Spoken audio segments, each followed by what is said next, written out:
सहनौ भुनक्तु सह वीर्यं करवावहै तेजस्विनावधीतमस्तु मा विद्विषावहै।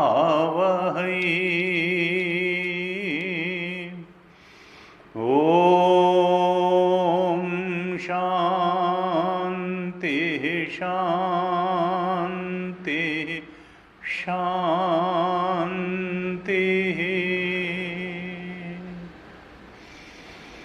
सदाशिवसमारम्भां शङ्कराचार्यमध्यमाम् अस्मदाचार्यपर्यन्तां वन्दे गुरुपरम्पराम्। अज्ञानतिमिरान्धस्य ज्ञानाञ्जनशलाकया चक्षुरुन्मीलितं येन तस्मै श्री गुरवे नमः। तस्मै श्री गुरवे नमः। हम ध्यान श्लोकों को पाठ करते हैं। ओम पार्थाय प्रतिबोधितां भगवता नारायणेन स्वयं व्यासेन ग्रथितां पुराणमुनिना मध्ये महाभारतम् अद्वैतामृतवर्षिणीं भगवतीम् अष्टादशाध्यायिनीम्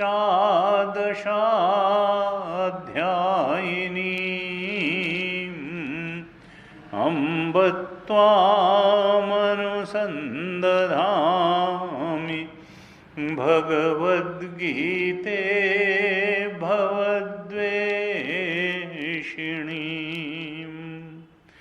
नमोऽस्तु ते व्यासविशालबुद्धे फुल्लारविन्दायतपत्रनेत्र येन त्वया भारततैलपूर्ण प्रज्वालितो ज्ञानमयः प्रदीप प्रपन्नपारिजाताय स्तोत्रवेत्रैकपाणये ज्ञानमुद्राय कृष्णाय गीतामृतदुहे नमः।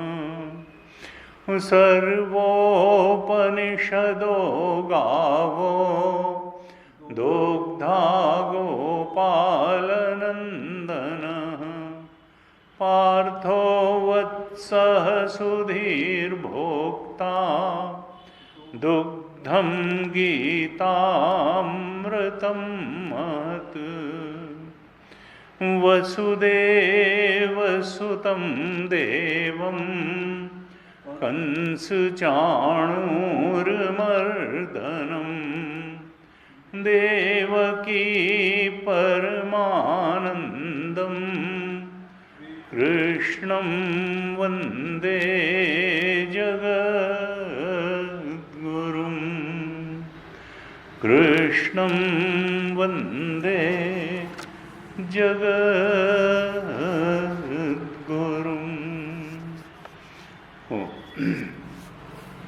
श्रीमद् भगवद गीता के चतुर्थ अध्याय पर हम चर्चा कर रहे हैं। तो पहले कुछ ही श्लोकों का पाठ कर लेते हैं, फिर चर्चा करेंगे। मैं पाठ करूंगा, आप दोहराइएगा। अध्याय 4 श्लोक संख्या 6 से पाठ करेंगे। 4th चैप्टर श्लोक नंबर 6 आप दोहराइएगा। अजोपि सन्नव्ययात्मा भूतानामीश्वरोऽपि सन् प्रकृतिं स्वामधिष्ठाय सम्भवाम्यात्ममायया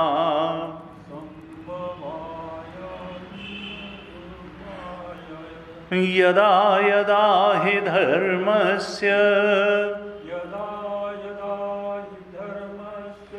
ग्लानिर्भवति भारत अभ्युत्थानमधर्मस्य तदात्मानं सृजाम्यहम् परित्राणाय साधूनां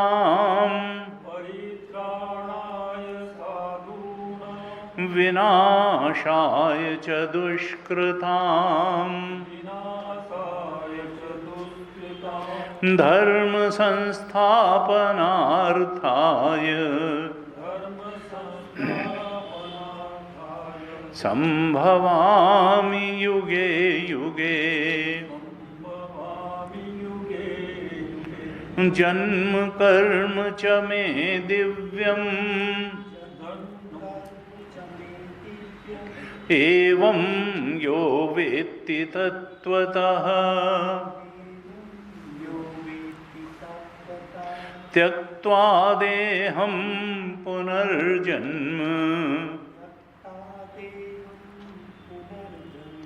नैति मामेति सोऽर्जुन वीतराग भयक्रोधाः मन्मया मामुपाश्रिताः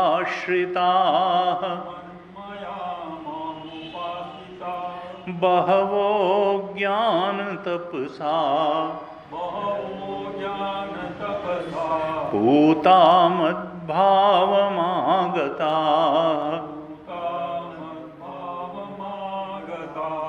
ये यथा मां प्रपद्यन्ते तांस्तथैव भजाम्यहम् मम वर्त्मानुवर्तन्ते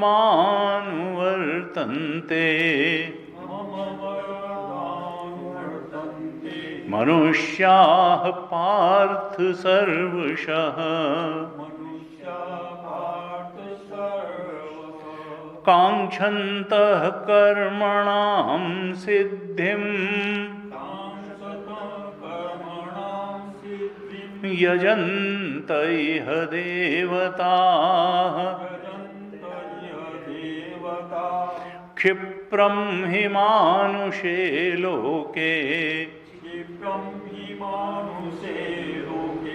सिद्धिर्भवति कर्मजा चातुर्वर्ण्यं मया सृष्टम् गुणकर्म विभागशः तस्य कर्तारमपि मां विद्यकर्तारमव्ययम् न मां कर्माणि लिम्पन्ति न मे कर्मफले स्पृहा इति मां योऽभिजानाति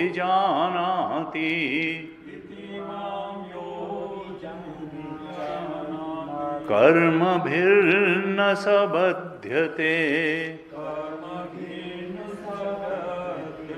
एवं ज्ञात्वा कृतं कर्म पूर्वैरपि मुमुक्षुभिः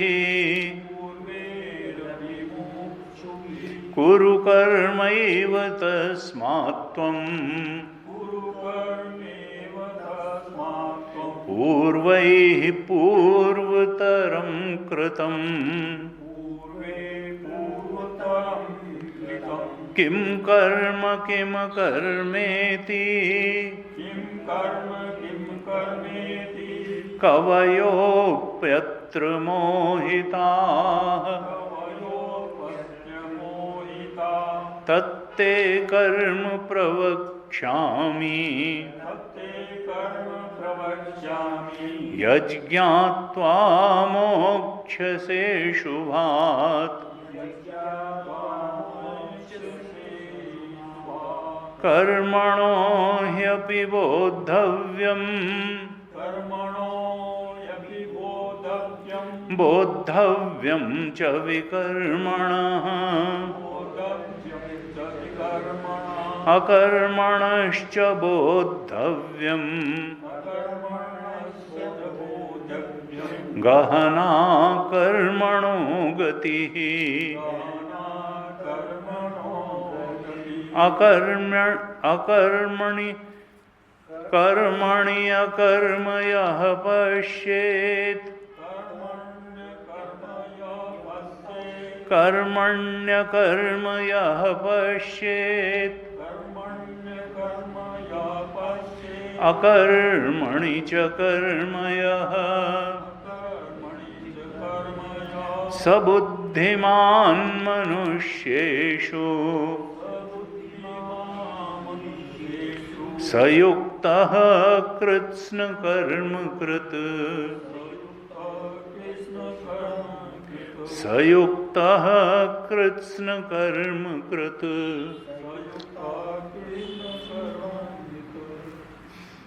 हो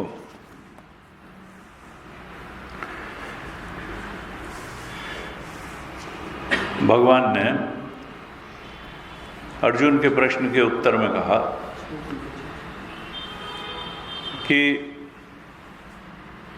बहुनि मे व्यतीतानि जन्मानि तव च अर्जुन। अर्जुन,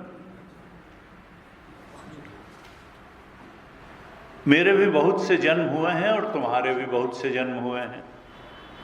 तानि हम वेद, लेकिन मैं उन सारे जन्मों को जानता हूं और तुम नहीं जानते हो। तुम तो पिछले जन्म को भी नहीं जानते, इस जन्म को भी ठीक तरह से नहीं जानते हो। यानी भगवान क्या कहना चाहते हैं कि मैं तो सर्वज्ञ हूं और तुम अल्पज्ञ हो। तुम इस जन्म को, इस जन्म की प्रकृति को, इस जन्म के स्वभाव को, तुम्हारा जन्म क्यों हुआ, इस जन्म का लक्ष्य क्या है, तुम तो इस सब को भी ठीक तरह से नहीं जानते हो।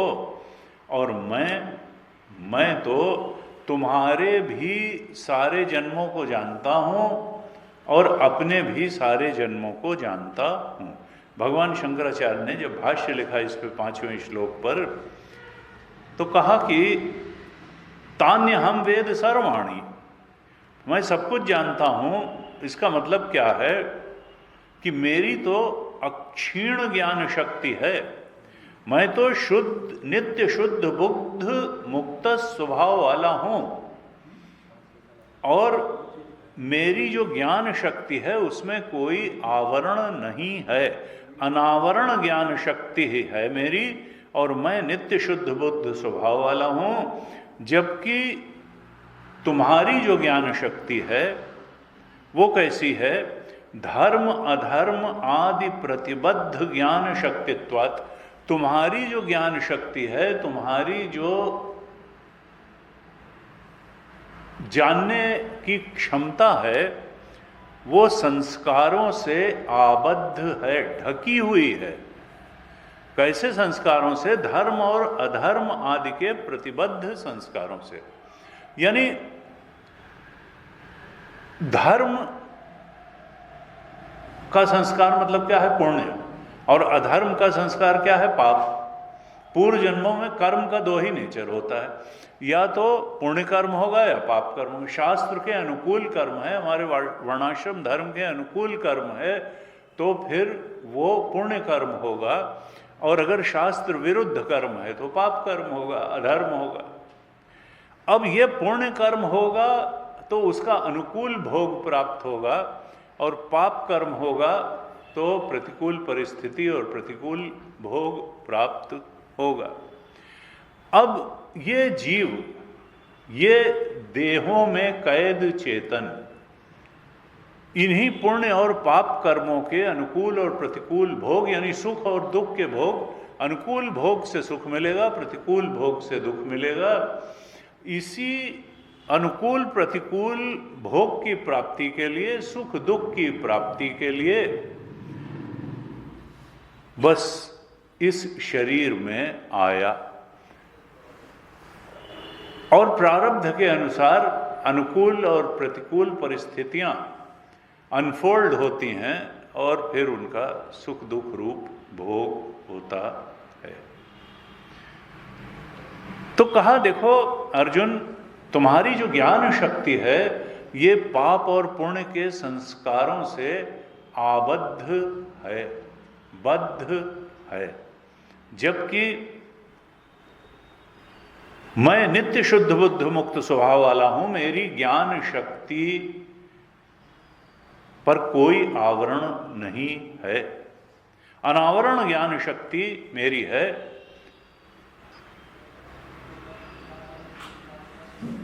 ऐसे भगवान ने 5वें श्लोक में कहा।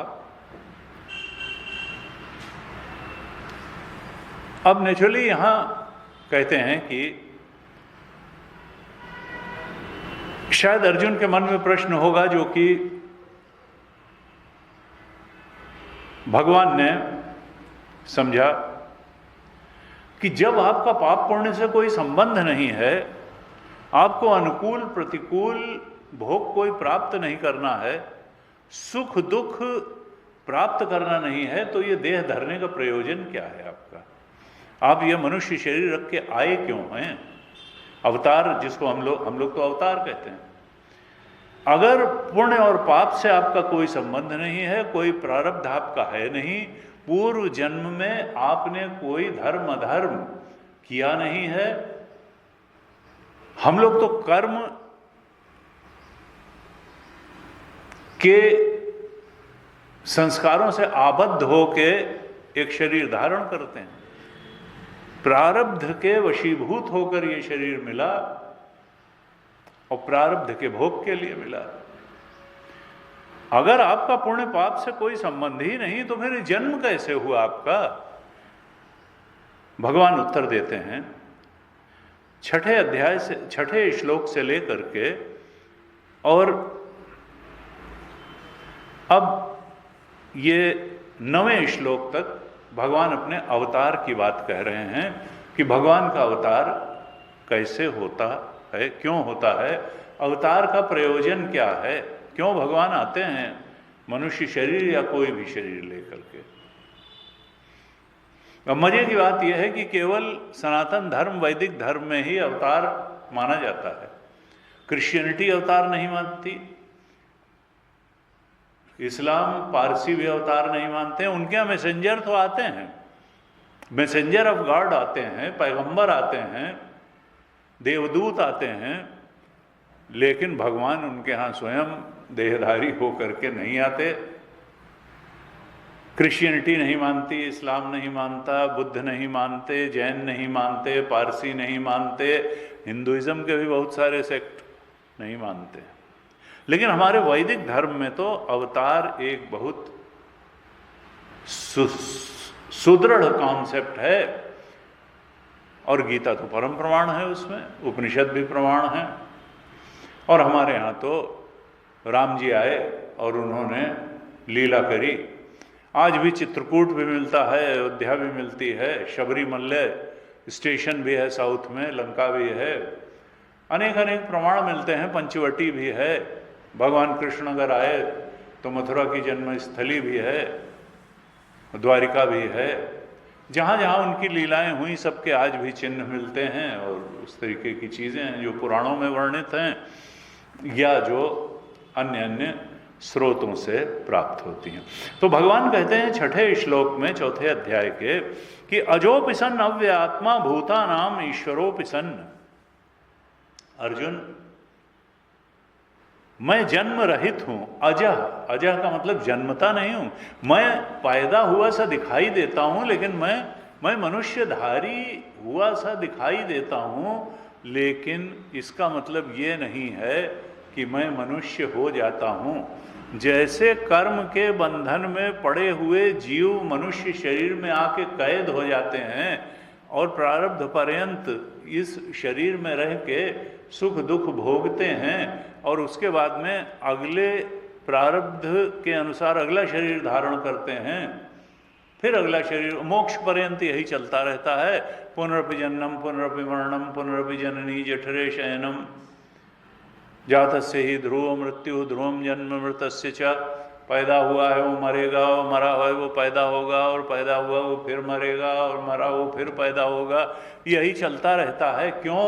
क्योंकि ये जीव अनादिकाल से कर्म बंधन में पड़ा हुआ है, और जब तक ये कर्म बंधन से मुक्त नहीं होगा तब तक ऐसे ही चलता रहेगा। फिर सुख, फिर दुख, फिर सुख, फिर शरीर नया, फिर मृत्यु, फिर नया, अजो भी। लेकिन मेरे साथ ऐसा नहीं है। मैं पैदा होकर के शरीर में आकर के भी शरीर से परे ही रहता हूँ। लोगों की दृष्टि में तो मैं शरीर वाला दिखाई देता हूँ, लेकिन वास्तव में मैं अपने ईश्वरीय स्वरूप में ही प्रतिष्ठित रहता हूँ। मैं अपने आत्म स्वरूप ब्रह्म स्वरूप में दृढ़ता से स्थित रहता हूँ। अव्यात्मा, भगवान शंकराचार्य ने भाष्य लिखा, अव्यात्मा का अर्थ क्या है यहाँ? कहा अक्षीण ज्ञान शक्ति स्वभाव। अव्यात्मा, हमारी ताकत कम हो जाती है। सवेरे फ्रेश उठते हैं, शाम तक थक के चूर होते हैं, फिर से सो जाते हैं, और फिर से अपने आत्म स्वरूप में जाते हैं। अहरह ब्रह्म में प्रोटीन शेक पीने से ताकत नहीं आती, सोने से ताकत आती है। डीप स्लीप में जब जाते हैं तो उपनिषद में कहा अहरह ब्रह्म गमयति। ये जीव अपने ब्रह्म स्वरूप में जा करके गोता लगा के फ्रेश हो करके वहाँ से ऊर्जा प्राप्त करके, ज्ञान शक्ति और क्रिया शक्ति दोनों प्राप्त करके फिर सवेरे ताजा हो करके उठता है। दिन भर में फिर ज्ञान शक्ति भी क्षीण होती है, क्रिया शक्ति भी क्षीण होती है, और फिर ये 3 दिन किसी को सोने न दिया जाए और कहा जाए खूब प्रोटीन शेक पियो तो कुछ नहीं होने वाला है। बुद्धि भी काम नहीं करेगी, शरीर भी काम नहीं करेगा। तो जो शक्ति और ज्ञान शक्ति और क्रिया शक्ति का केंद्र है वो हमारा अपना आत्मा है, वो हमारा ब्रह्म स्वरूप है, वो आत्म स्वरूप है, वो सर्वज्ञ है, वो सर्वशक्ति है। कहा मैं अव्यात्मा हूं, मेरे अंदर से कुछ खर्च नहीं होता है। जब मैं मनुष्य रूप लेकर के आता हूं तो अक्षीण ज्ञान शक्ति स्वभाव, न मेरी ज्ञान शक्ति क्षीण होती है और न मेरी क्रिया शक्ति क्षीण होती है। अक्षीण ज्ञान शक्ति स्वभाव वाला मैं रहता हूं, अव्यय आत्मा होता हूं। मैं मनुष्य शरीरधारी हो करके भी मनुष्य नहीं हो जाता हूं। जब गए दुर्योधन के यहाँ शांति का प्रस्ताव लेकर के भगवान कृष्ण, और दुर्योधन को उनकी बात अच्छी नहीं लगी तो उसने कहा कैद कर लो इनको, और तब उन्होंने अपना विराट रूप दिखाया कि तुम क्या कैद करोगे, दुनिया जिसकी मुट्ठी में है उसको एक जीव कैद कर सकता है। और तब फिर कोई उनको छू भी नहीं सका, और जब उनका प्रस्ताव माना नहीं गया तो वो विदुर के यहाँ गए, और आगे कथा चलती है महाभारत की।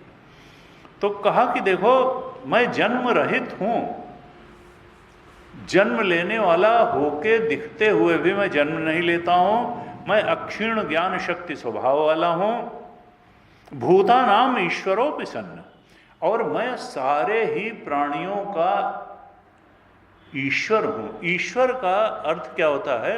ईशन करने वाला। ईशन का मतलब शासन करने वाला। ये दुनिया अनाथ नहीं है, ये दुनिया केवल जो बाइडेन और मोदी और पार्लियामेंट से और यूएनओ से ही नहीं चल रही है, इसका कोई बनाने वाला है, चलाने वाला है, और इसको कोई मिटाने वाला है। ये दुनिया अनाथ नहीं है, और वो परमात्मा है जिसकी ये दुनिया है। साइंटिस्ट ने मिट्टी नहीं बनाई, घड़ा बनाया है, नदियां नहीं बहाई हैं। इतना अगर विज्ञान को करना पड़ता कि चुपचाप समुद्र में से जल उठा लो और बरसात के रूप में, बर्फ के रूप में पहाड़ पे जमा दो, और फिर पेरेनियल रिवर्स के रूप में ग्लेशियर गल गल करके और पूरी पृथ्वी पर मीठे जल का स्रोत बहा दो, जिससे कि सारे ही प्राणी जीवित रहें, तो जाने कितने अरबों खरबों रुपए लग जाते।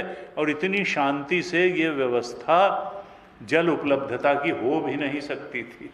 ये परमात्मा के ही बस का है पंचभूत को बनाना, इस जीव को पैदा करना, इस जीव के जीवन को चलने लायक हैबिटेट दे देना।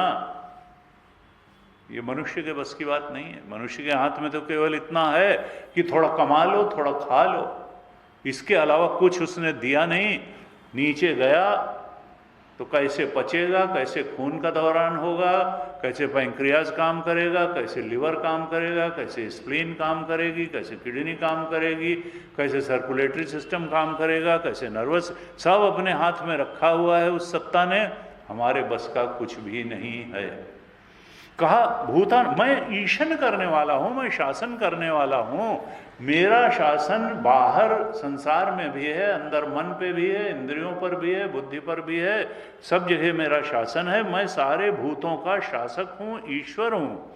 तो भी प्रकृतिम स्वाम अधिष्ठाय संभवामि आत्ममाया, मैं अपनी प्रकृति को, यानी त्रिगुणात्मिका प्रकृति को, त्रिगुणात्मिका प्रकृति क्या है? ये माया त्रिगुणात्मिका है, सत, रज और तम, सतोगुण, रजोगुण और तमोगुण। इन तीन गुणों को ही माया कहते हैं। अब उसमें तीनों गुणों का अपना अपना लक्षण है, अपना अपना कार्य है, अपनी अपनी विशेषता है। सतोगुण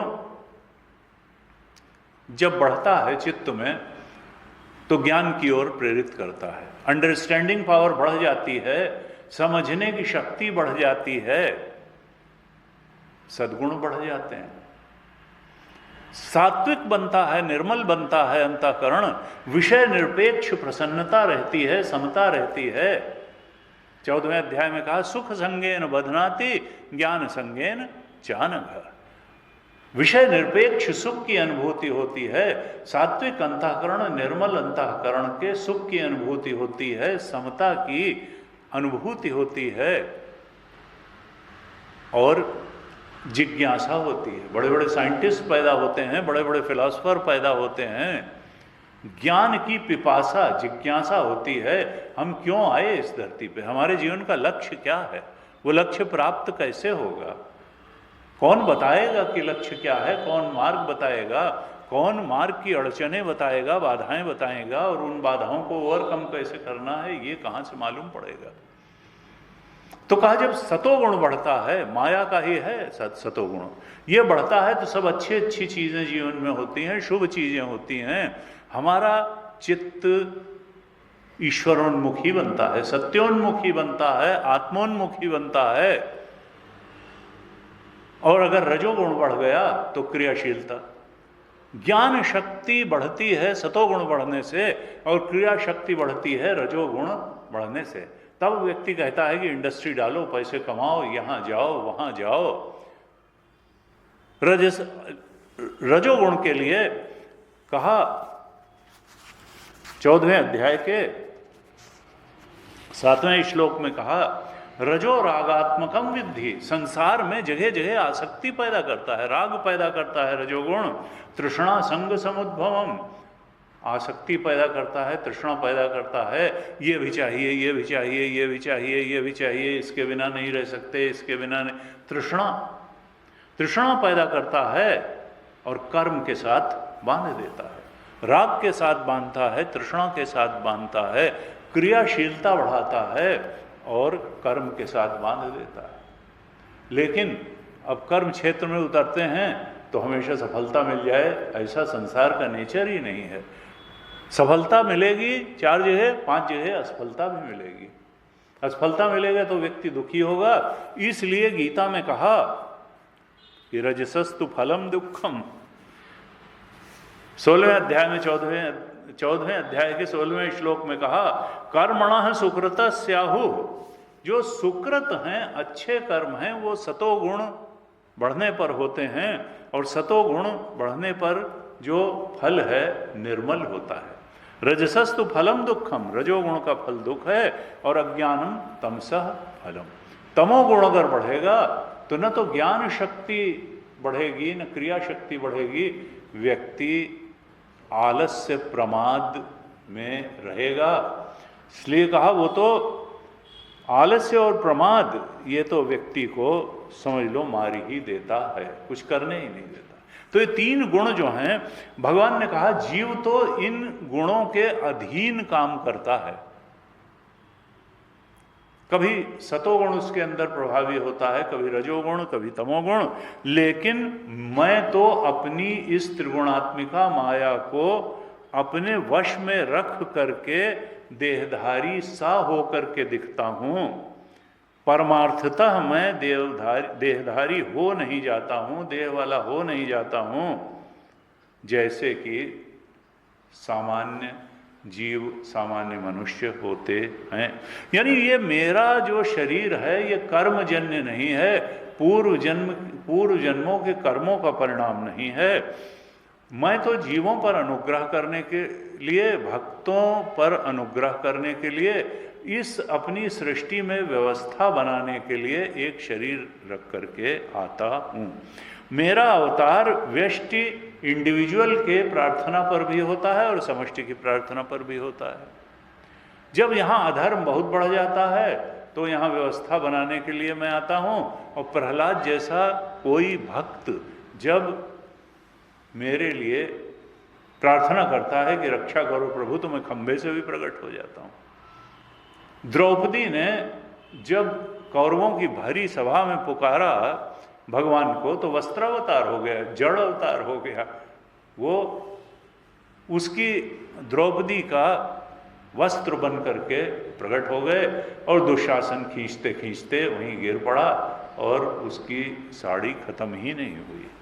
तो कहा कि मैं भक्तों की प्रार्थना पर भी आ जाता हूँ, किसी एक भक्त की प्रार्थना पर भी अवतार ले सकता हूँ। और समष्टि में जब त्राहि त्राहि मच जाती है, रावण और कंस जैसे लोग, हिरण्यकश्यप और हिरणाक्ष जैसे लोग परेशान करते हैं इस सृष्टि को, तब भी मैं आ जाता हूँ। लेकिन देहवान इव भवामि, मैं देहधारी जैसा हो जाता हूँ, जात इव पैदा जैसा हो जाता हूँ, न परमार्थता, परमार्थता मैं वास्तव में वैसा नहीं होता हूँ। बहुत तरह के भगवान के अवतार कहे गए। राम और कृष्ण पूर्णावतार हैं जिनके जीवन में मनुष्य जीवन की सारी लीलाएं हुई। बचपन भी देखा, किशोरावस्था भी देखा, विवाह भी हुआ, उनका जो है वनगमन भी हुआ, तमाम सारे युद्ध भी लड़े, सब तरीके की लीलाएं की। और कुछ एक विशेष उद्देश्य से भी हो जाता है अवतार। जैसे कपिल भगवान का ज्ञानावतार हुआ, व्यास भगवान वेदों का व्यास करने के लिए आए, वेदों की रचना की, पुराणों की रचना की, महाभारत की रचना की, और उस तरह से कपिल का भी ज्ञानावतार हुआ। अपनी माँ देवहूति को उन्होंने सांख्य शास्त्र का उपदेश किया, उतना ही किया।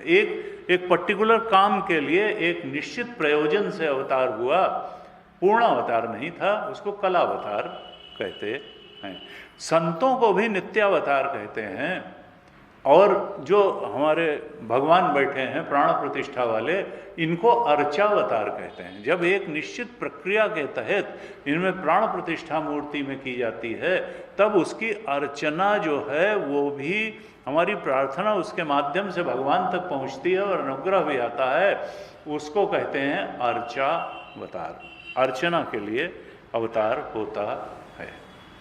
तो इस तरह से भगवान ने छठे श्लोक में कहा कि मैं माया के वशीभूत होकर के कर्म भोग के लिए नहीं आता हूँ शरीर में, बल्कि मैं अपनी माया को वश में रखते हुए अपनी प्रकृति में व्यवस्था फैलाने के लिए, व्यवस्था करने के लिए आता हूँ। सातवें श्लोक में कहा यदा यदा हि धर्मस्य ग्लानिर्भवति भारत अभ्युत्थानम अधर्मस्य तदात्मानं सृजाम्यहम्। जब जब धर्म की ग्लानि होती है,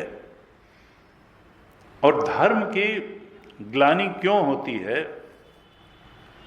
जब मनुष्य के अंतःकरण में इच्छाओं की बाढ़ आ जाती है, इच्छाएं विवेक को दबा देती हैं, अविवेकी हो जाता है व्यक्ति, कामनाएं बढ़ती हैं तो विवेक का, विज्ञान का सेंस ऑफ डिस्क्रिमिनेशन खत्म होने लगता है। कामना जब बहुत ज़्यादा सवार हो जाती है तो वो कहती है नहीं, हमें तो पूर्ति चाहिए, सही तरीके से हो तो सही तरीके से पूर्ति चाहिए, और गलत तरीके से हो, अधर्म के रास्ते। पहले तो व्यक्ति धर्म के रास्ते से कामना पूर्ति करना चाहता है, लेकिन अगर कामना का वेग, कामना का दबाव बहुत ज़्यादा है तो फिर उसको धर्म अधर्म समझ में नहीं आता है, वो अधर्म के रास्ते से भी कामना पूरी करने की कोशिश करता है। और ये तय है कि जब अधर्म करेगा तो दुख तो मिलेगा, धर्म के रास्ते करेगा तो सुख आएगा, लेकिन अधर्म अगर जीवन में आएगा तो दुख आएगा। जब कामनाएं बढ़ती हैं, विवेक घटता है, विचार घटता है, सेंस ऑफ डिस्क्रिमिनेशन घटता है, उसका ह्रास होता है, तो निश्चित है कि अधर्म बढ़ जाता है। और जब पूरे पूरे समाज में बहुसंख्यक लोग इस रास्ते चलने लगते हैं तो समाज में विघटन होता है, विखंडन होता है, परेशानियां बढ़ जाती हैं, सारा समाज त्राहि त्राहि करने लगता है। भगवान कहते हैं यदा यदा ही धर्मस्य ग्लानिर्भवति भारत। हे भारत, हे अर्जुन, जब धर्म का पतन हो जाता है, ग्लानि हो जाती है, और अभ्युत्थानम अधर्मस्य, अधर्म बढ़ने लगता है, तदात्मानं सृजामि, तब मैं शरीर रख करके, अवतार ग्रहण करके आ जाता हूँ। क्यों आ जाता हूँ? यहाँ भगवान भाष्यकार ने भाष्य लिखा 7वें श्लोक में, तो कहा देखो, ऋषियों ने हमारे यहाँ धर्म का मतलब बताया वर्णाश्रम धर्म। 4 वर्ण हैं, ब्राह्मण, क्षत्रिय, वैश्य, शूद्र। और कई बार लोग इनका मजाक बनाने की कोशिश करते हैं कि नहीं, ये सब पुरातन पंथी बातें। गुरुदेव कहते थे नहीं, किसी भी सोसाइटी में ये 4 तरीके के लोग होंगे। एक थिंकर क्लास होगा, एक वॉरियर क्लास होगा या रूलर क्लास होगा, एक बिजनेस क्लास होगा और एक लेबर क्लास होगा।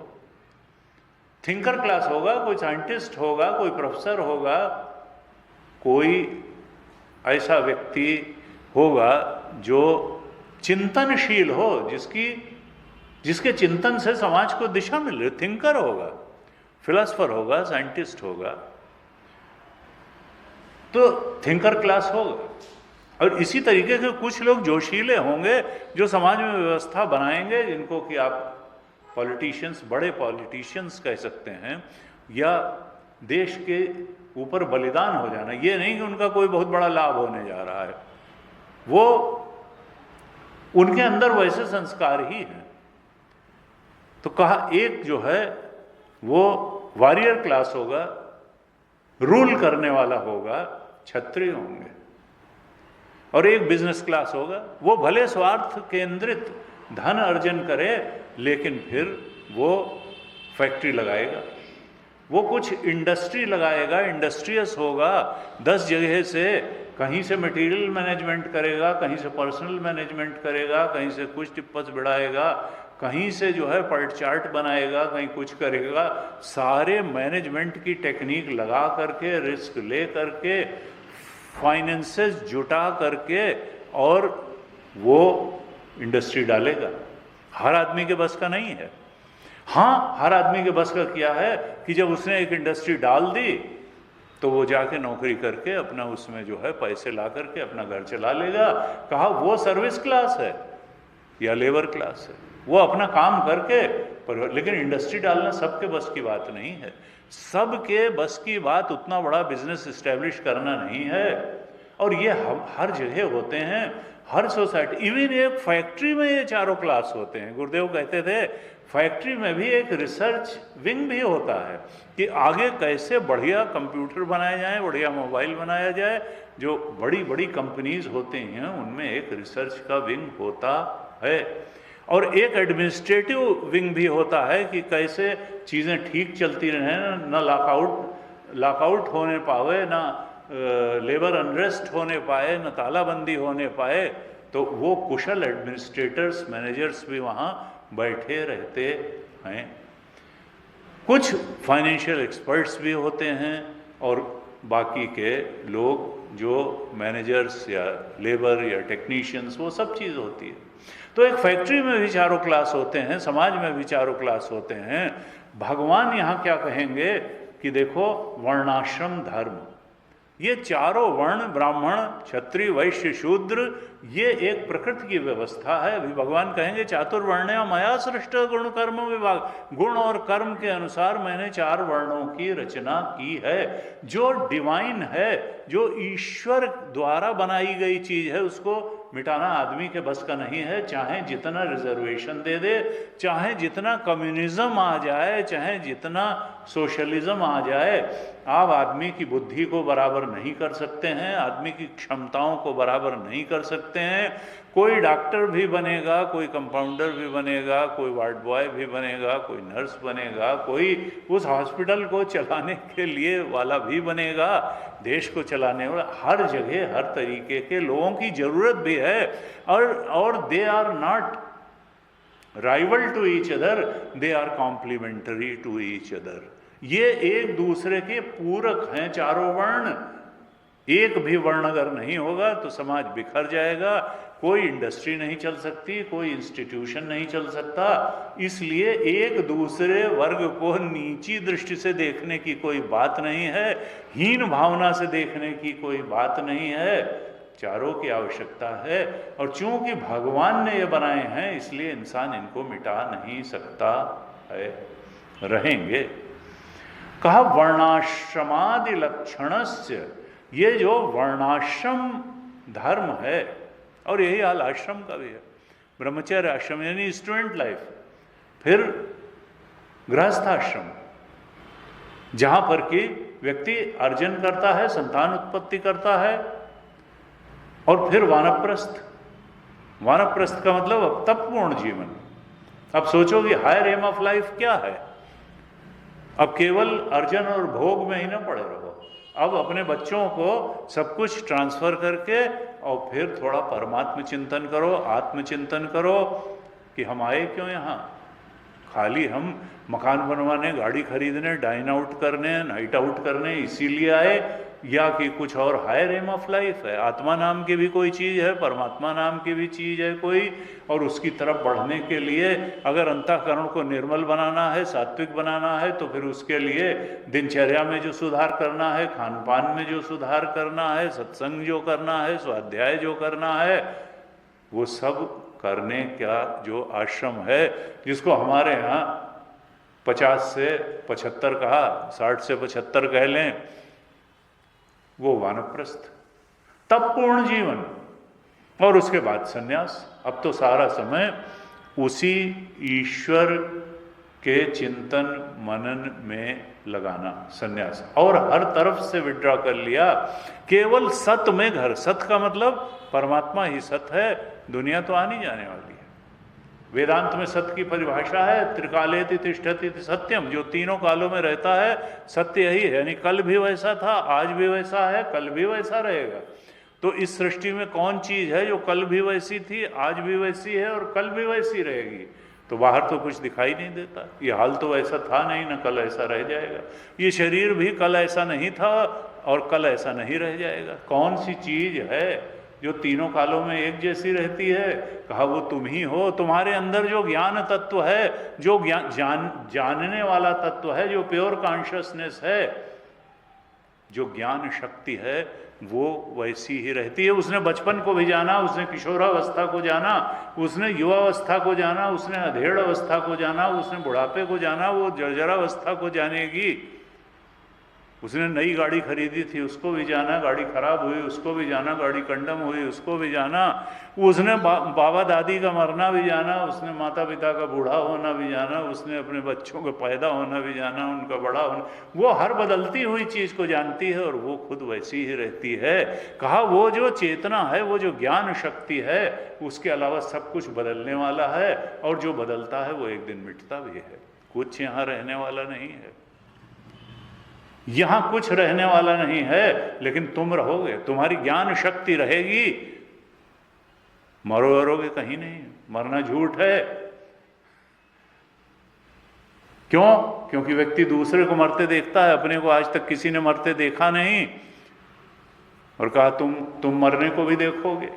जा मरने से जग डरे मेरो मन आनंद, कबीर ने कहा कि वो ज्ञान तत्व, वो जो बूढ़ा ही नहीं हुआ तो मरेगा कहाँ से? ज्ञान तत्व कभी बूढ़ा नहीं होता, वो केवल दृष्टा है, वो केवल ज्ञाता है, मनता है, वो जानने वाला तत्व है। जानी जाने वाली चीज सब आनी जाने वाली है, लेकिन जानने वाला तो आने जाने वाला नहीं है, वो तो वैसा रहेगा। कहा वर्णाश्रमादि लक्षण से। तो सन्यास जब हुआ तो हम उसका नेचर जाने, अपना नेचर जाने, चाहे परमात्मा का नेचर जाने, आत्मा का नेचर जाने, प्योर कॉन्शियसनेस जो है उसका नेचर जाने, जो ट्रूथ इट सेल्फ है, जो कॉन्शियसनेस इट सेल्फ है, वही हैप्पीनेस इट सेल्फ है, वही ब्लिस इट सेल्फ है, उसका ट्रू नेचर जानने और अनुभव करने के लिए सन्यास है, चतुर्थाश्रम है। तो ब्रह्मचर्य से भी ये कहा कि भारतीय चिंतन क्या है कि वंश गृहस्थ तो ऑलवेज गृहस्थ नहीं। हमको स्टूडेंट लाइफ भी लीड करनी है, हमको गृहस्थ जीवन भी लीड करना है, हमको वानप्रस्थ में भी जाना है और हमको सन्यास। चारों आश्रम सबके लिए हैं और वर्ण तो जिसका जो है वो है। लेकिन वर्ण में भी ये बुद्धि का वर्ण एक्चुअली है, शरीर का वर्ण नहीं है। और बुद्धि के वर्ण में ग्रोथ होनी चाहिए। हम चाहे शूद्र पैदा हुए हों तो हमको वणिक तक उठना चाहिए, वणिक पैदा हुए हैं तो हमको क्षत्रिय तक उठना चाहिए, और क्षत्रिय पैदा हुए हैं तो हमको ब्राह्मणत्व तक उठना चाहिए, और ब्राह्मण पैदा हुए हैं तो हमको त्रिगुणातीत आत्मबोध अपने परमात्म स्वरूप तक उठना चाहिए। गीता का दो ही बातें हैं कि अंतःकरण को सात्विक बनाओ, सात्विक बनाओ, और फिर सत्वातीत में चले जाओ। खुद सतोगुण में ये खूबी है कि वो सत्व के अतीत तुमको ले जा करके खड़ा कर देगी। दूसरे अध्याय के 45वें श्लोक में भगवान ने अर्जुन से कहा, त्रैगुण्य विषया वेदाः निस्त्रैगुण्यो भवार्जुन। वेद भी तीन गुणों के अंतर्गत जो सृष्टि है उसी की बात करते हैं। तीन गुण, त्रैगुण्य विषया वेदाः। देखो पैसा नहीं आ रहा है, इस तरह का यज्ञ करो तो पैसा आने लगेगा। संतान उत्पत्ति नहीं हो रही थी, दशरथ को श्रृंगी ऋषि को बुलाया, ऐसा यज्ञ किया, संतान हो गई, 4 बच्चे हो गए। तो वेद भी कर्मकांड की बात करता है, उपासना की बात करता है। त्रैगुण्य विषया वेदाः, वेद भी तीन गुणों के अंतर्गत कुछ पाने की बात करता है, और परमात्मा हमारा आत्मा तीन गुणों के पार है। निस्त्रैगुण्यो भव अर्जुन। अर्जुन तुम तो त्रिगुणातीत अवस्था के बोध में जाने का प्रयास करो, लेकिन एकदम से नहीं जा पाओगे। निर्द्वंद्वो नित्य सत्वस्थो, पहले तुम अपने अंतःकरण को सात्विक बनाओ, नित्य सत्वस्थ बनाओ। सतो गुण बढ़ाने के लिए जीवन में जो जो करना हो वो करो। और गीता में 17वें और 18वें अध्याय में और 14वें अध्याय में कम से कम 15-17 चीज़ें ऐसी बताई गई कि जिसका कहा गया कि सात्विक कर्ता कैसा होता है और राजसिक और तामसिक। तो सात्विक कर्ता बनो, सात्विक सुख प्राप्त करो, सात्विक कर्म करो, सात्विक ज्ञान प्राप्त करो, सात्विक बुद्धि बनाओ, सात्विक धृति बनाओ। आप लोग पढ़िएगा 17वें 18वें अध्याय में। तो सतो गुण को बढ़ाना, साधना की परम सत्य की ओर बढ़ने की पहली सीढ़ी क्या है कि अंतःकरण सात्विक बने। उसके लिए जैसा आहार, जैसी दिनचर्या, जैसी खान पान और सबसे बढ़कर जैसा संग यानी सत्संग, जैसा स्वाध्याय वो किया जाए, तब सात्विक अंतःकरण में ही वो ताकत है कि वो सत्वातीत में त्रिगुण के अतीत पहुंचा देने वाली है। तो वर्णाश्रम धर्म जो है हमारे ऋषियों ने बताया, शास्त्रों ने बताया, इस पर चलोगे तो अभ्युदय और निःश्रेयस प्राप्त होगा, यानी सांसारिक उन्नति भी प्राप्त होगी और आध्यात्मिक उन्नति भी। पराकाष्ठा की सांसारिक उन्नति प्राप्त होगी जिसको अभ्युदय कहा, और पराकाष्ठा की आध्यात्मिक उन्नति प्राप्त होगी, आत्मबोध प्राप्त होगा जिसको निःश्रेयस कहा। ऐसे भगवान शंकराचार्य ने भाष्य में लिखा। फिर कहा कि मैं जब आता हूँ, धर्म की ग्लानि होती है, अधर्म बढ़ जाता है, तब मैं देह रख करके आता हूँ, देहधारी सा होकर के आता हूँ। क्यों आता हूँ? तो 8वें श्लोक में कहा परित्राणाय साधूनां, जो साधु पुरुष हैं, सात्विक लोग हैं, उनको कष्टों से मुक्त करने के लिए आता हूँ।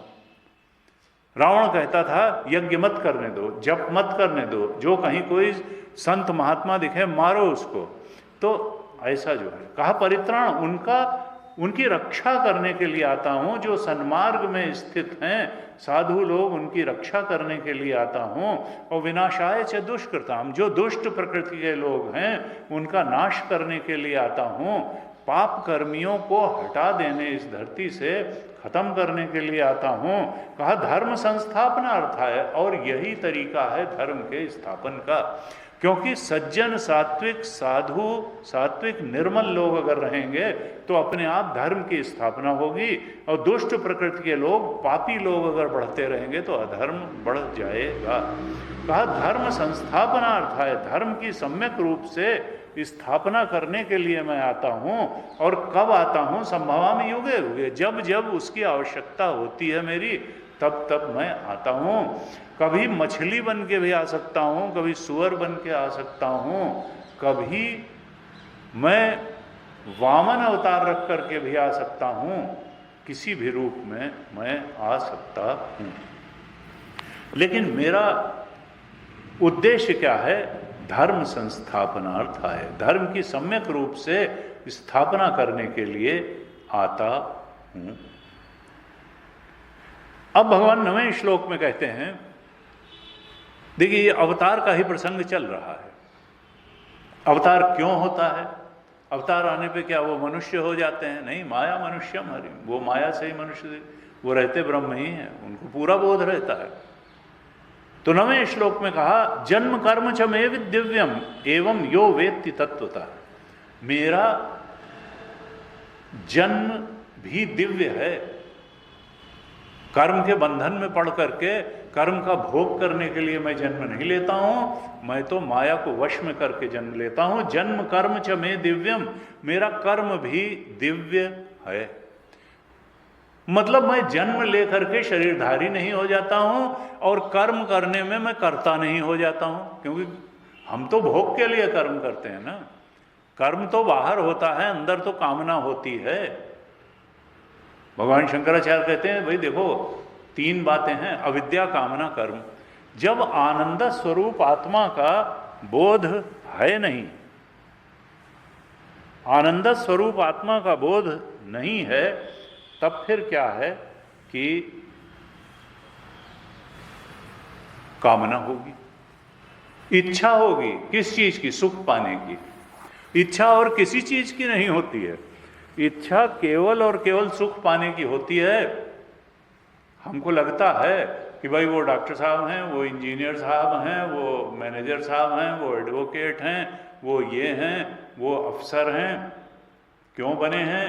उनका केवल एक बात के लिए, सुख पाने के लिए। मनुष्य प्राणी मात्र के जीवन की एक ही उद्देश्य है, सुख पाना। और इतना सुख पाना, इतना सुख पाना कि सुख पाने की दौड़ ही समाप्त हो जाए। लेकिन वो होती नहीं। आशा तृष्णा नाम हुई, मर मर गए शरीर। अंतकाल आ जाता है, लेकिन जितने सुख की प्राप्ति की आकांक्षा होती है वो मिलता नहीं है। ऐसा लगता है मिला मिला मिला, फिर वो सरक जाता है, फिर सरक जाता है, फिर कम हो जाता है, फिर बीच में दुख आ जाता है। जिस चीज़ के लिए कोई प्रयास नहीं करते वो आता चला जाता है, जिस चीज़ के लिए प्रयास करते हैं सुख पाने के लिए वो सरकता चला जाता है। और दुख जिसके लिए कोई प्रयास नहीं करते, जिसके भगाने के लिए वो आता। जिन्हें क्या ये भगवान ने दुनिया बनाई? कहा ये दुनिया इसलिए बनाई ऐसी कि अगर दुख न बनाता तो कोई भगवान का नाम ही नहीं लेता। फिर कहता कि बस सुखी सुख है, अब तो हम जो है हम ही भगवान हो गए, अब भगवान की कोई बात नहीं। दुख में सुमिरन सब करें, सुख में करे न कोई। और जो दुख में सुमिरन करे तो सुख, जो सुख में सुमिरन करे तो दुख काहे को होए। किसी ने कहा कि देखो भगवान ने बहुत अच्छी चीज बनाई, दुख बनाई, क्योंकि दुख में आदमी चिंतनशील हो जाता है। दुख में व्यक्ति थोड़ा सोचता है कि जीवन है क्या, कौन सा ऐसा कोई ऐसा उपाय है कि दुख से निवृत्ति हो जाए। और प्राणी मात्र का उद्देश्य क्या है कि आत्यंतिक सुख की प्राप्ति हो जाए और दुख की आत्यंतिक निवृत्ति हो जाए। इस जीवन से दुख चला जाए और सुख आ जाए। इतना सुख आ जाए, इतना सुख आ जाए कि फिर उससे ज़्यादा सुख की संभावना न हो। और सारे ऋषियों ने कहा कि देखो सुख तुम्हारा स्वरूप है, संसार का सुख तो आने जाने वाला है। आद्यंतवंतः कौन्तेय न तेषु रमते बुधा, ये आदि और अंत वाला है। देखो जो पैदा हुआ है वो मरेगा, जो उत्पन्न हुआ है, अखंडानंद जी देहाती भाषा में कहते थे जो बरा सो बुता ना, दीपक अगर जलता है तो बुझता भी है। हम अगर पैदा होते हैं तो मरते भी हैं। जातक से ही ध्रुव मृत्यु, जो चीज भी पैदा हुई है, गाड़ी अगर बनी है तो एक दिन कंडम होगी, ये हाल अगर बना है तो एक दिन जर्जर होके ये गिरेगा। जो भी चीज बनती है वो मिटती जरूर है। क्षरण भी होता है, ये शरीर का भी है। 6 स्टेज से होके हर प्राणी का शरीर गुजरता है। फिजिकल बॉडी अस्ति जायते वर्धते विपरिणमते अपक्षयते विनश्यति। ये हर प्राणी का शरीर पहले माता के गर्भ में आता है, भ्रूण बनता है, बच्चा बनता है, इस संसार में आता है, फिर वो धीरे धीरे बढ़ता है। अस्ति माता के गर्भ में, जायते उत्पन्न होता है, वर्धते बढ़ता रहता है, 20-25 साल तक बढ़ता है, 25 से 35 तक मनुष्य एक जैसा करीब करीब रहता है। फिर विपरिणमते, फिर कैटाबॉलिक एक्टिविटीज़ डोमिनेट करती हैं, एनाबॉलिक एक्टिविटीज़ कम पड़ने लगती हैं। व्यक्ति कहता है अधेड़ हो रहा है, बाल सफ़ेद हो रहे हैं, स्किन में झुर्रियाँ पड़ रही हैं, आँख पे चश्मा लग रहा है। अपक्षीयते, फिर विपरिणमते के बाद अपक्षीयते, 35-40 के बाद तेजी से क्षरण होता है। और कहते हैं भाई अब तो बुढ़ापा आ रहा है। और फिर जर्जर अवस्था आ जाती है, बेटा जरा हाथ पकड़ लो, बाथरूम जाना है, इस तरह की स्टेज भी आ जाती है। और उसके बाद जो है कहा कि जिसकी दहाड़ से पूरा घर कांप जाता था, वो अब कोने में बैठ करके सोचता है खाना बन जाए तो कोई रोटी हमको भी दे जाए। उन्होंने कहा काला क्रीडति गच्छति आयु तदपि न मुंचति आशा वायु। काल बीतता है और आयु बीतती है, लेकिन ये आशा बूढ़ी नहीं होती है। आशा लगी रहती है कि अभी ऐसा हो जाएगा, अभी ऐसा हो जाएगा। कुछ नहीं, वैसे ही चलेगा, ये प्रकृति का नियम है, तुम प्रकृति के पार नहीं जा सकते। तो कहा कि देखो ये सृष्टि का विधान अपनी जगह है, हम सृष्टि के गुलाम हैं, सृष्टि परमात्मा की। हम तो धारा के साथ बहें और उसको ठीक तरह से एक्सप्लॉइट कर लें। हम जान लें कि अहमियत किस चीज़ की कितनी है, शरीर की कितनी अहमियत है, संसार के भोगों की कितनी अहमियत है, संसार की कितनी अहमियत है, और भगवान की कितनी अहमियत है, साधना की कितनी अहमियत है, कमाई की कितनी अहमियत है। और जिसकी जितनी अहमियत है उसको उतनी ही अहमियत दें, न उससे ज़्यादा न उससे कम। तब तो हमारा सेंस ऑफ डिस्क्रिमिनेशन हुआ, हमने विवेकपूर्ण ढंग से जीवन जिया। और अगर आवेश में आके हमने किसी एक चीज़ को बहुत ज़्यादा महत्व दे दिया तो हमारे महत्व देने से चीज़ें महत्वपूर्ण नहीं हो जाएंगी। जो चीज़ जितनी महत्वपूर्ण है उतनी है। और यहाँ पर गीता हमको बताती है, संत बताते हैं कि सबसे महत्वपूर्ण जीवन में है क्या? वर्णाश्रम धर्म बताया। तुमको विद्यार्थी जीवन में विद्यार्थी धर्म का पालन करना है, गृहस्थ जीवन में गृहस्थ धर्म का पालन करना है, वानप्रस्थ में वानप्रस्थ का और सन्यास में सन्यास धर्म का पालन करना है। अपना काम सबसे अच्छे ढंग से करना है, लेकिन उसको भूलना नहीं है। तस्मात् सर्वेषु कालेषु माम अनुस्मर युद्ध च। भगवान ने अर्जुन से कहा, इस जीवन में सबके सामने जो परिस्थिति है वो युद्ध जैसी ही है, और उस युद्ध की परिस्थिति में विजयी होने के लिए तुमको अपने कर्म पर भी विश्वास करना पड़ेगा और उसकी कृपा पर भी विश्वास करना पड़ेगा। तुम्हारे अंदर इतनी कर्म शक्ति, इतनी ज्ञान शक्ति नहीं है कि भगवान को भुला करके तुम विजयी हो जाओ। इसलिए भगवान पूरी गीता में कहते हैं, कर्म करो, खूब कर्म करो, लेकिन मुझे भुला करके नहीं, मुझे याद करके। तस्मात्, और हर समय मुझे याद करो, हर समय डू योर बेस्ट एफर्ट। जो भी तुम्हारे कर्म शक्ति, ज्ञान शक्ति है, उसको सबसे अच्छे ढंग से तुम उपयोग करो, लेकिन मुझे भुला के नहीं, मेरे प्रति समर्पित रहते हुए।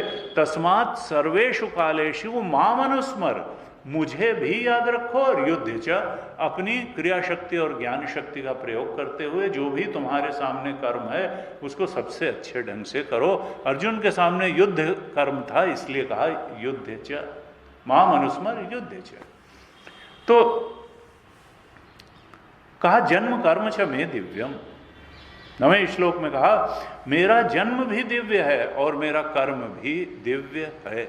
यानी मैं जन्म ले करके भी उस शरीर के बंधन में नहीं पड़ता हूँ, शरीर की सीमाओं में कैद नहीं हूँ जीव की तरह से, और कर्म का बंधन भी मुझे नहीं लगता कि धर्म कर्म हुआ तो उसके लिए सुखद परिस्थिति, अनुकूल परिस्थिति आएगी और तब मैं सुखी होऊंगा, और अधर्म अगर हो गया, दुष्कर्म हो गया तो दुखद परिस्थिति आएगी और दुख के रूप में उसका भोग होगा।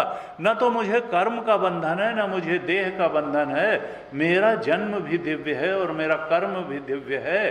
कहा एवं यो वेत्ति तत्वतः, जो इसको तत्व से जान लेता है कि परमात्मा न देह में बंधते हैं, देह में दिखते हैं लेकिन बंधते नहीं, कर्म करते दिखते हैं लेकिन कर्म में बंधते नहीं हैं, उसका क्या स्थिति होती है? त्यक्त्वा देहम पुनर्जन्म न एति माम एति सोर्जुन, वो भी ये देह छोड़ने के बाद में अगली देह को नहीं प्राप्त करता, वो मुझ कृष्ण परमात्मा को प्राप्त करता है।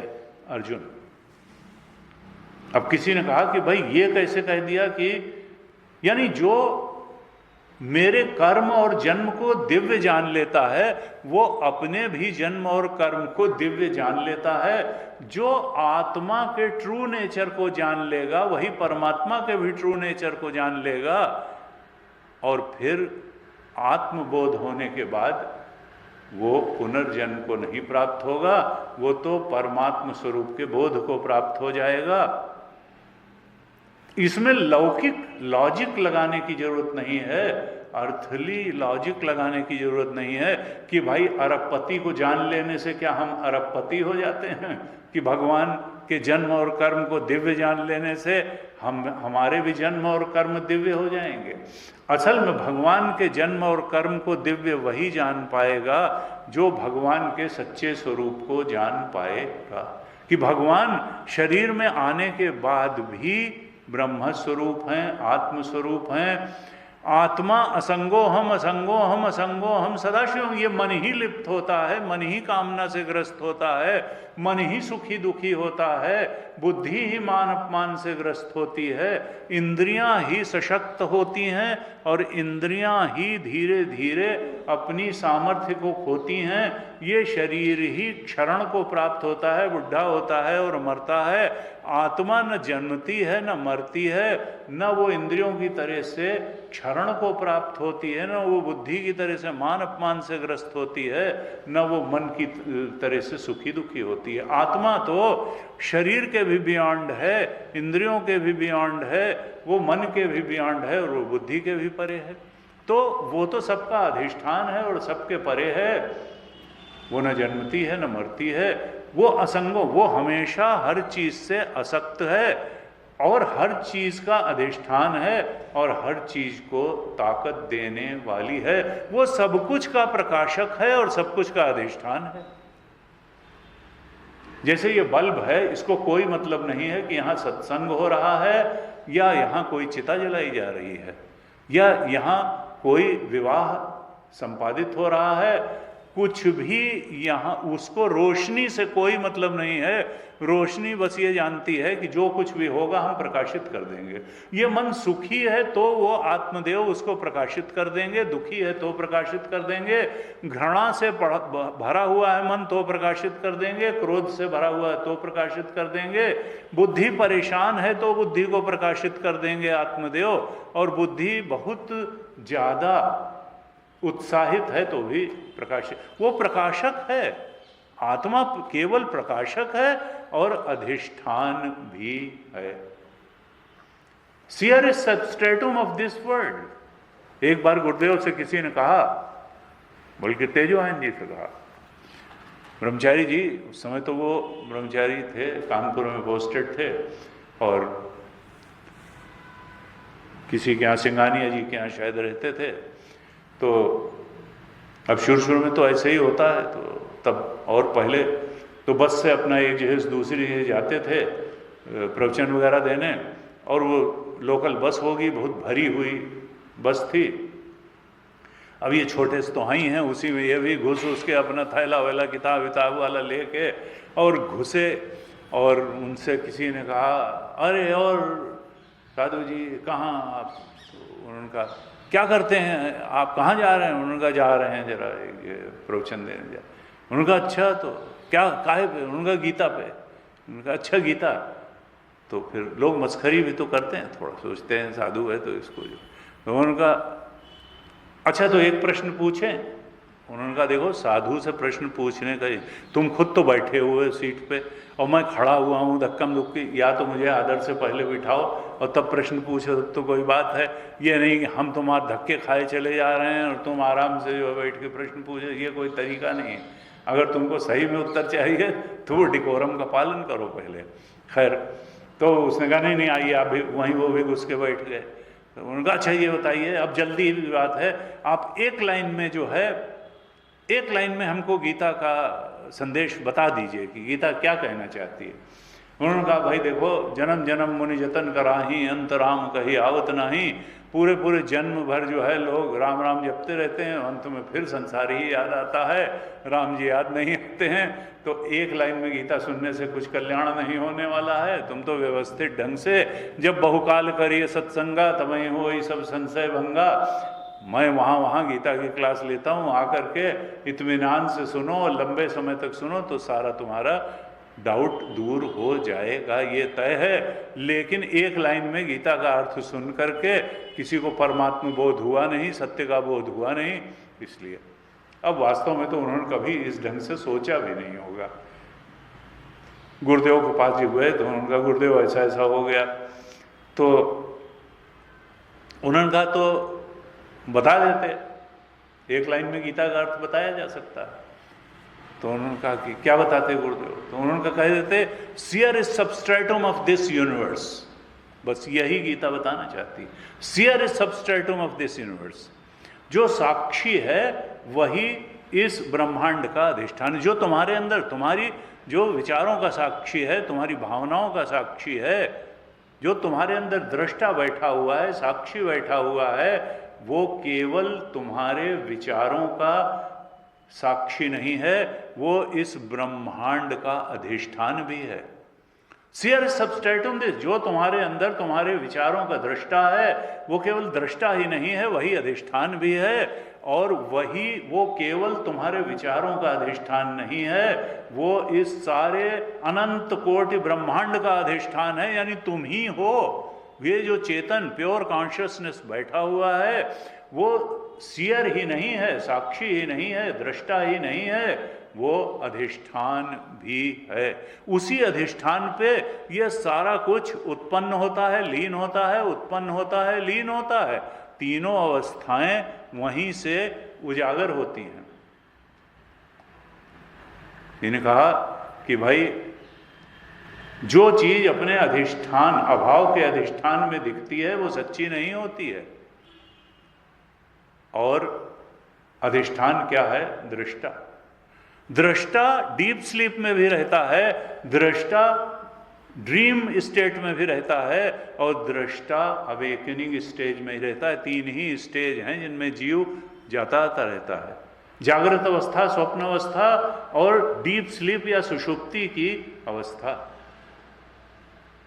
और ये तीनों अवस्थाएं कहाँ दिखाई दे रही हैं, एक के बाद एक कहाँ आ जा रही हैं? कहो सियर सबस्ट्रेटुम, तुम जो दृष्टा हो, तुम्हारे ही चेतना में ये तीनों अवस्थाएं खेल रही हैं। और जब ड्रीम होती है तो डीप स्लीप और जागृत, और डीप स्लीप नहीं होती ड्रीम में, दो अवस्थाओं को हटा के तीसरी अवस्था आती है। और हम जिस अवस्था में होते हैं, हमको लगता है यही सबसे ठीक अवस्था है, यही सबसे सच्ची अवस्था है। सपने में सपना ही सबसे सच्चा लगता है, सपने की सृष्टि सबसे सच्ची लगती है। जागृत में जागृत की सृष्टि सबसे सच्ची लगती है। डीप स्लीप में न जागृत की सृष्टि होती है, न स्वप्न की सृष्टि होती है। उस समय लगता है सृष्टि का न होना ही सबसे सच्चा है, लेकिन हम तो डीप स्लीप में भी रहते हैं, तभी तो जागने के बाद, सो के उठने के बाद कहते हैं मैं सुख से सोया। अगर हम, क्योंकि जो भोगता ही स्मरता होता है, जो भोगता है वही स्मरण कर सकता है। तो डीप स्लीप में हम तो थे ही, तभी हमने कहा हम सुख से सोए। नहीं तो ये नहीं हो सकता कि भोगा उन्होंने और स्मरण हम कर लें। जो भोगता है वही स्मरण करता है। तो हम तो तीनों स्टेज में रहते हैं, और ये तीनों स्टेज न भी रहें तो भी हम रहेंगे। अपने अभाव के अधिष्ठान से ही ये तीनों स्टेज निकलती हैं। डीप स्लीप में न जागृत होती है न स्वप्न होती है। जागृत कहाँ से उठ के आई? जहाँ ये नहीं थी। स्वप्न कहाँ से निकल के आया? जहाँ वो नहीं था। आत्मा से ही निकल के आई। आत्मा में कुछ नहीं है आत्मा के अलावा। ये सब संस्कार की उपज है, हमारे कर्म की उपज है, हमारी इच्छाओं की उपज है, हमारी वासनाओं की उपज है। ये तीनों अवस्थाएं, अवेकनिंग स्टेज भी, ड्रीम स्टेज भी, डीप स्लीप स्टेज भी। सत्य क्या है? इनका अधिष्ठान seer is substratum of this universe. जो दृष्टा है, आत्मा है, वही अधिष्ठान है, वही ब्रह्म है, वही सत्य है, वही सब कुछ है। इच्छाओं के कारण ये तीन अवस्थाएं हमारी छाती पर सवार हैं और सुख दुख दे रही हैं, और हम सुख दुख भोग रहे हैं। इसलिए वेदांत क्या कहता है, गीता क्या कहती है? ये इच्छाएं तुम्हारी बहुत मित्र नहीं हैं, ये शत्रु हैं। इन इच्छाओं के फेर में बहुत मत पड़ो। इच्छाएं कभी आज तक किसी की पूरी नहीं हुई। मरते समय सफल से सफल आदमी से भी पूछा जाएगा कि सब इच्छाएं पूरी हुई, कहेगा नहीं, सब नहीं पूरी हुई। कुछ पूरी हुई, हाँ कुछ पूरी हुई। असफल से असफल आदमी भी यही कहेगा कि कुछ पूरी हुई, सब पूरी नहीं हुई। और अगले जन्म में भी यही होगा, और उसके अगले जन्म में भी यही होगा, और उसके अगले जन्म में भी यही होगा। अनादिकाल से अनेक अनेक जन्मों में यही होता आ रहा है। इच्छाओं के पीछे भागने को अगर हम जीवन मानेंगे तो हम ऐसे ही भटकते रहेंगे। इसलिए गीता का संदेश है कि भगवान के पीछे भागो, सत्य के पीछे भागो, आत्मा के पीछे भागो, इच्छाओं के पीछे मत भागो। इच्छाएं तुमको लुभाती रहेंगी, नचाती रहेंगी, डराती रहेंगी, गिराती रहेंगी, उठाती रहेंगी, भटकाती रहेंगी, मोहग्रस्त किए रहेंगी, परेशान किए रहेंगी, और तुम सोचोगे अब परेशानी दूर हुई, अब परेशानी दूर हुई, अब परेशानी दूर हुई। इच्छा का नेचर ही नहीं है कि पूरी हो करके तुम्हारी परेशान, एक इच्छा पूरी होने में 10 इच्छाएं खड़ी हो जाएंगी और तुम्हारी परेशानी जैसी की तैसी बनी रहेगी। इसलिए इच्छाओं के व्यामोह को छोड़ करके परमात्मा के चिंतन में अगर मन लगाओ, आत्मचिंतन में मन लगाओ, गीता की शरण में जाओ। सर्वधर्मान परित्यज्य माम एकम शरणम व्रज अहम त्वा सर्व पापेभ्यो मोक्षयिष्यामि मा शुचः। गीता के अंतिम प्रवचन अपने के श्लोक में 18वें अध्याय के 6 भगवान ने ही कहा कि अर्जुन तुम सब कुछ छोड़कर मुझ एक की शरण में आओ। जब तक तुम इच्छाओं की शरण में रहोगे तो ये इच्छाएं तुमको गुलाम बनाए रहेंगी। गुलामी बाहर से नहीं होती है, अंदर से होती है। अंदर से चूंकि हम इच्छाओं के गुलाम हैं तो बाहर एक से एक बेकार के आदमी की गुलामी हमको करनी पड़ती है। अगर अंदर हम इच्छाओं की गुलामी छोड़ नहीं सकते तो कम कर दें। जो जितनी जितनी इच्छाओं की गुलामी कम करेगा, बाहर संसार में उसको उतनी ही गुलामी कम करनी पड़ेगी, और नहीं तो उतनी ही गुलामी बढ़ती चली जाएगी। शास्त्र का संदेश क्या है कि आवश्यकताएं सबकी पूरी होती हैं, तुम्हारी भी पूरी होंगी। प्रारब्ध लेके आए हो तो माँ के पेट में जिसने खाने का इंतजाम किया, जब छोटे बच्चे थे तब जिसने खाने का इंतजाम किया, जवान हो गए तो भी, बूढ़े हो गए तो भी, प्रारब्ध तुम्हें मृत्यु पर्यंत तुम्हारे खाने रहने सब का इंतजाम करेगा। You have come here as in human body for achieving some higher goal in human life. तुम उस सर्वोच्च लक्ष्य को पहचानो और उधर चलो, और वो लक्ष्य अंतःकरण को सात्विक बनाने से लेकर फिर त्रिगुणातीत आत्मा के बोध की तरफ जाता है। वही परमात्मा है, वही ब्रह्म है, वही ईश्वर है। उस तक पहुंचने के लिए सार्थक प्रयास करोगे तो वो जड़ नहीं है, वो कोई पोस्ट नहीं है, वो चेतन परमात्मा है। वो भी तुम्हारी ओर बढ़ेगा। वो जानता है कि कोई प्रयास कर रहा है हमारी तरफ बढ़ने का। तुम एक कदम बढ़ोगे, वो 4 कदम बढ़ेगा। तुम्हारे जीवन में सुख आएगा, संतोष आएगा, तृप्ति आएगी, खुशियां आएंगी, सब चीज स्मूथली चलेगी। लेकिन भगवान को भुला करके नहीं चलेगी, भगवान को याद रखते हुए चलेगी। तस्मात् सर्वेषु कालेषु माम अनुस्मर युद्ध च। भगवान को याद रखें और अपना काम करें। गीता का यही संदेश है। भगवान इसीलिए आते हैं और अपनी लीलाएं करते हैं कि लोग हमारी लीलाओं का स्मरण करके, हमारा स्मरण करके हमारी तरफ बढ़ें और उनके जीवन में सुख शांति आए, चरम और परम लक्ष्य की प्राप्ति हो। आज ओम पूर्णमदः पूर्णमिदं पूर्णात् पूर्णमुदच्यते पूर्णस्य पूर्णमादाय पूर्णमेवावशिष्यते। ओम शांति शांति शांति। हरि ओम। श्री गुरुभ्यो नमः। हरि ओम।